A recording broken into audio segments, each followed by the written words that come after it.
On this table, you're looking at two types of transmission.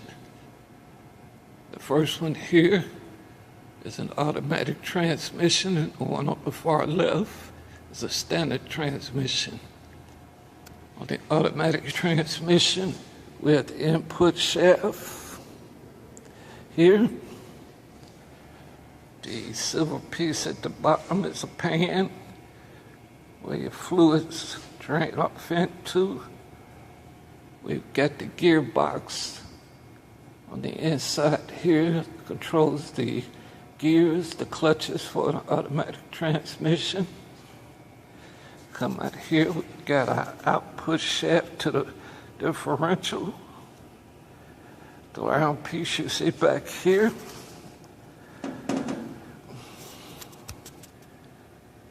Round piece you see here is the torque converter, which allows us to separate from the engine, the transmission from the engine.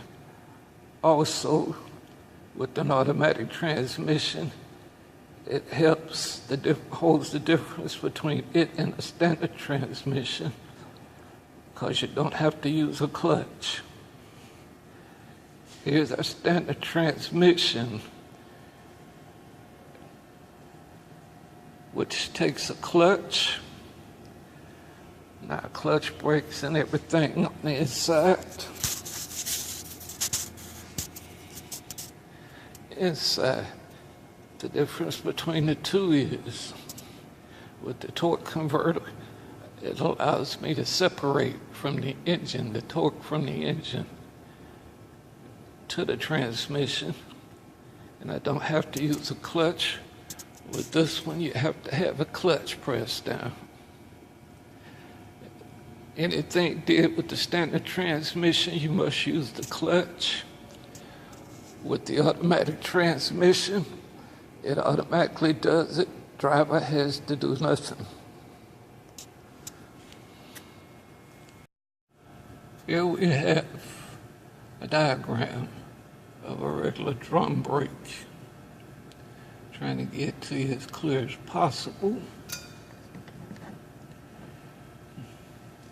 Let's say here's the diagram of a drum brake. Now, here is a set of drum.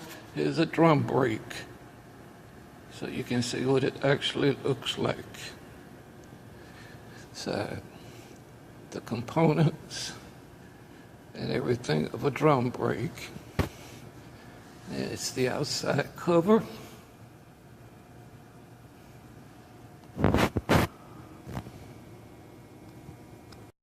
This is a picture of our disc brakes, brake shoes, and how it looks. Started, once the vehicle starts, alternator takes over. And your braking system, you have your main master cylinder coming from your brake reservoir. Once the brakes are applied, everything is sent through this master cylinder down to the lower parts of the vehicle. In our braking system, I want to show you a better, clearer picture of how the braking system works. As you see her sitting behind the steering wheel, she applies the brakes. Fluid from the master cylinder disperses into the brake lines to cause the brakes to work.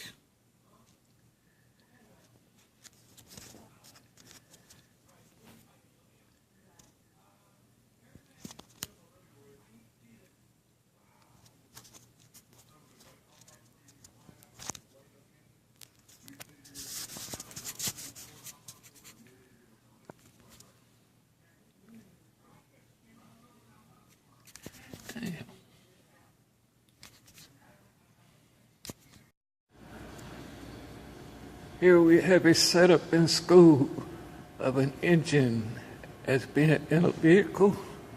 The front part you see here is the radiator. We have no cap on it. This is the radiator. The lower radiator hose. It's our lower radiator hose. This is our upper radiator hose. You see our alternator. Up top here, this black piece is the manifold intake. Sometimes it has a sensor in there to sense to the PCM. Here we have our engine block with the spark plugs. If you remove it, you'd find the heads on the inside. This is our oil container to fill our oil. Got all our belt wheels. We have no belts on it right now. Showing our battery down here at the bottom. Running over to the starter. The silver piece you see down here on the lower side, this is our exhaust system. Here, our transmission, along with our engine. On this side, you see an exhaust system. This is our alternator to keep our battery charged up and work our electrical system. These pieces here are our sensors that hooks to our spark plugs to fire the engine up.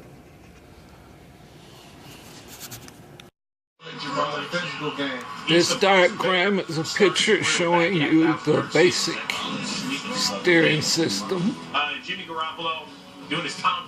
which makes it a little easier for you to understand, and it shows you all the parts.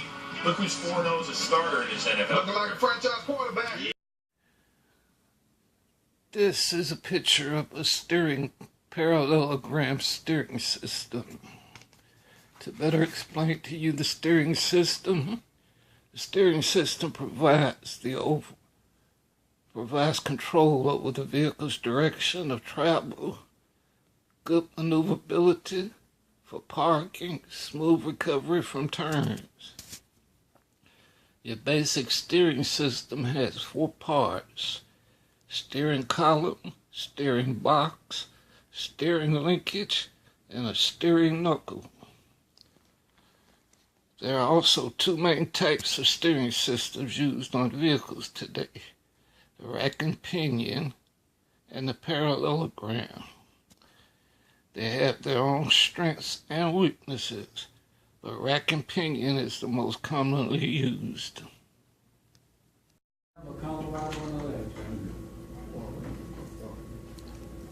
In our suspension system with the front wheels, you can see our tie rod here.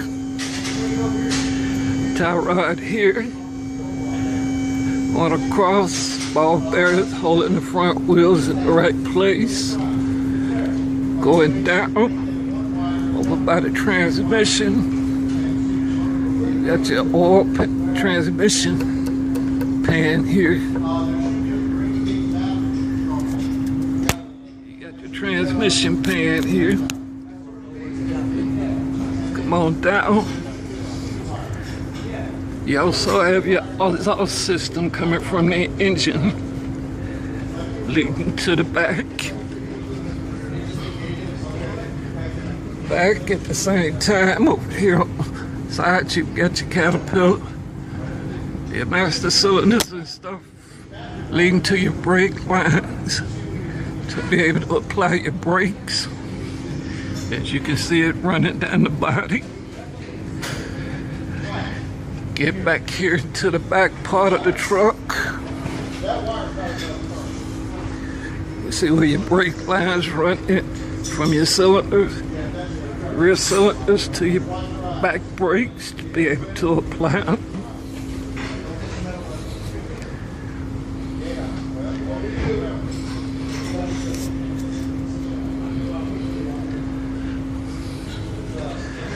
You have your drive shaft that brings you all the way back to your rear differential.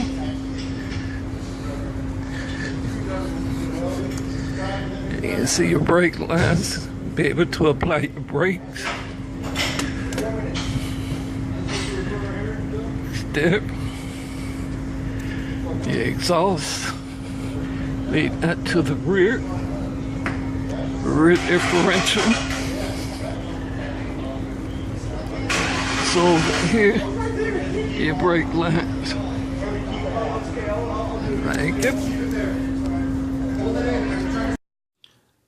This is a picture of how hydraulic brakes works. I wanted to give you a clear picture because under the car it's sort of dark and you couldn't see all the lines. But to give you a better idea how the system works, as you see the woman sitting behind the wheel, it allows you, this picture allows me to show you when she applies the brakes. Hydraulic fluid from the master cylinder disperses from the master cylinder out into the brake lines to make the brakes work.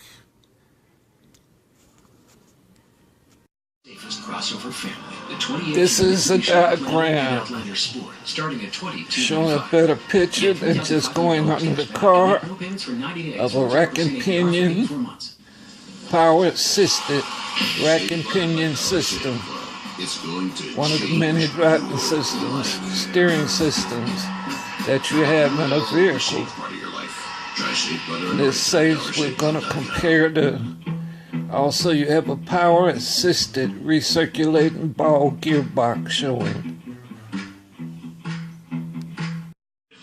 This is a clear picture of a rack and pinion steering column, steering system, showing you the components and everything. Slow down, Antonio. Trying to catch up. He's 11.